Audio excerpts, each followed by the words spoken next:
સંદેશભૂમિ જિલ્લો ધોળે રાજ્ય મહારાષ્ટ્ર મુકામે એક અદ્ભુત તેમજ ભવ્ય બૌદ્ધ પરંપરા મુજબ શ્રામણેર શિબિર યોજાઈ। મહારાષ્ટ્ર ખાતે એક અદ્ભુત તેમજ ભવ્ય 10 દિવસીય બૌદ્ધ પરંપરા મુજબ શ્રામણેરની શિબિરનું આયોજન કરવામાં આવ્યું। આયોજન સંદેશભૂમિ સમિતિની ટીમ દ્વારા તેમજ બૌદ્ધ ધર્મગુરુ આદરણીય ભંતે આનંદજીના સાનિધ્યમાં કરવામાં આવી હતી।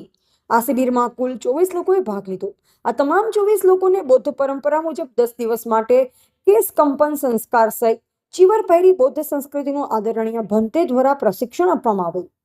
10 દિવસ માટે સંદેશભૂમિની ટીમ દ્વારા તેમને અલ્પાહાર તેમજ ભોજનદાનની વ્યવસ્થા કરવામાં આવી હતી।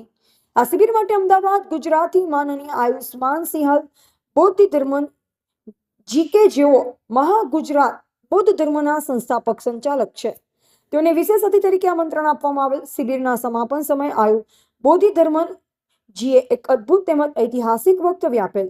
શિબિરના અંતિમ દિવસે તમામને સંદેશભૂમિ સમિતિની ટીમ દ્વારા પ્રમાણપત્ર પણ આપવામાં આવેલ, જેની સમગ્ર બૌદ્ધ જન સમુદાય નોંધ લેવી।